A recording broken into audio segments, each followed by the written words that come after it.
62%.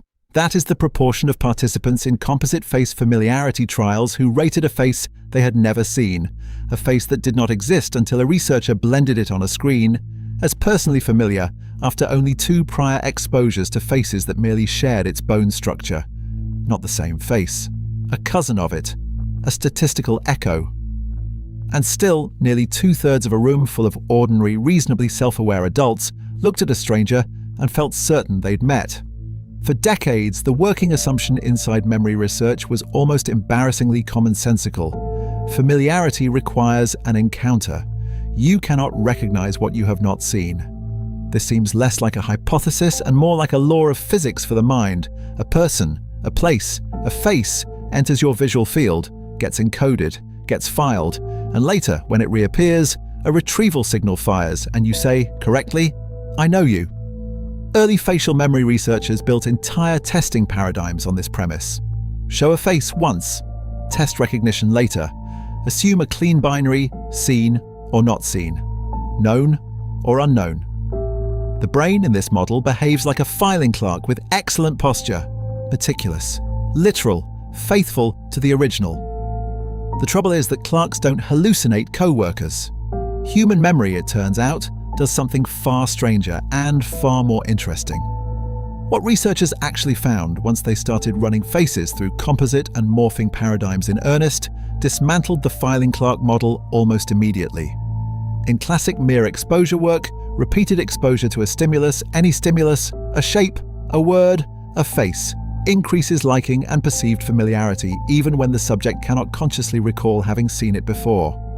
That alone was unsettling enough, but facial composite researchers pushed further. They generated artificial faces by averaging the structural features of several real ones, spacing of the eyes, jaw angle, brow ridge, and showed subjects a rotating set of these blended strangers. After one exposure to a face sharing that underlying structure, false familiarity ratings hovered modestly, often below 30%, well within the range of chance and caution. After a second exposure to a structurally similar, never identical face, that number climbed sharply. By the third exposure, confidence ratings in some trials exceeded 70%, with participants frequently reporting not vague hunches, but specific, detailed certainty. A name almost remembered, a context almost placed, the unmistakable subjective sensation of, "I know this person from somewhere." They did not know this person. This person, in the strictest sense, did not exist. So here is the question that should be sitting uncomfortably with you right now. If the brain can manufacture the feeling of recognition from nothing but structural resemblance and repetition, what exactly do you think memory is protecting you from? The mechanism responsible has a name, and once you learn it, you will start noticing it everywhere. Perceptual fluency. Fluency is the ease, the frictionlessness with which the brain processes a stimulus. And here is the critical error in the system. The brain does not clearly distinguish between 2 very different sources of that ease. One source is genuine prior encounter. You've seen this face, so processing it now is smooth. The other source is mere structural overlap. You've never seen this exact face, but its features overlap heavily with faces you have seen, so processing it now is smooth for entirely unrelated reasons. Fluency itself carries no label. It does not arrive stamped with its origin.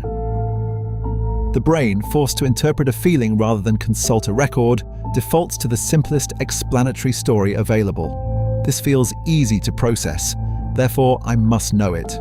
Ease gets misread as memory. This is compounded by how faces are actually encoded in the first place. The fusiform face area, a region in the ventral temporal cortex specialized for facial processing, does not store faces as photographs. It encodes them as configurations, relative distances between features, ratios, structural templates. This is efficient. It's also promiscuous.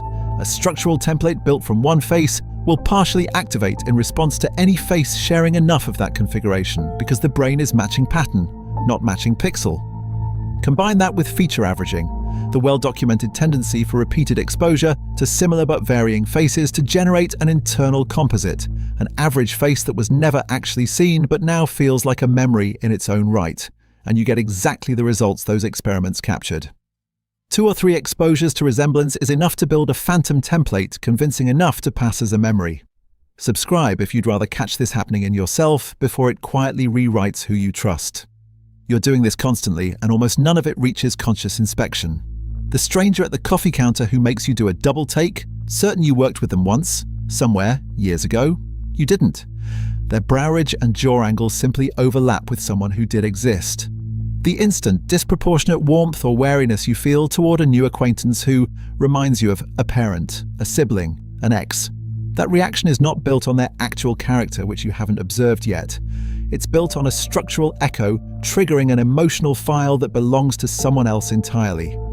At a party, the "have we met" sensation that neither of you can resolve is often not a failure of memory, but a success of pattern matching against a composite neither of you consciously built. On dating apps, the swipe decisions arriving in milliseconds are frequently unconscious facial, matching against templates formed by everyone you found attractive or trustworthy before. Not aesthetic judgment in any pure sense, but resemblance-based fluency dressed up as instant chemistry. And in professional settings, the manager who inexplicably distrusts a new hire reminds me of someone is running the exact same architecture, feature averaging masquerading as intuition. Nowhere is this more consequential than in eyewitness identification. In criminal cases, witnesses asked to identify a suspect from a lineup are, neurologically, doing precisely what those composite-face subjects did, matching structural resemblance and mistaking the resulting fluency for genuine recollection. Wrongful convictions trace back to confident, sincere, catastrophically mistaken eyewitness testimony are not typically cases of lying witnesses. They are cases of this exact mechanism operating at full confidence, because confidence and accuracy are generated by different systems that feel identical from the inside. The witness is not deceiving anyone. Their fusiform face area matched a pattern. Their fluency system read that match as memory, and their conscious mind, having no access to the underlying machinery, reported total certainty about something that never happened. The downstream cost extends far past courtrooms. Romantic partners get selected, in part through unconscious resemblance matching to early attachment figures, a phenomenon with real empirical grounding in facial preference research, meaning attraction is sometimes less about the person in front of you and more about a structural echo of someone from decades earlier in your life. Professional relationships get poisoned or accelerated by snap judgments, rooted in nothing but bone structure. Social trust, one of the most consequential currencies a person manages, gets allocated and withdrawn based on resemblance rather than evidence, and almost no one budgets for this because almost no one knows it's happening. Right now, while listening to this, some part of your visual memory system has already been quietly active. If a face crossed your mind while you listened, a narrator's imagined tone, an actor's voice, someone from your own life triggered by an unrelated description, that face was assembled, matched, and half recognized before you decided to think of it at all. You did not choose it. It simply arrived, already familiar, already convincing, and you had no say in the matter whatsoever.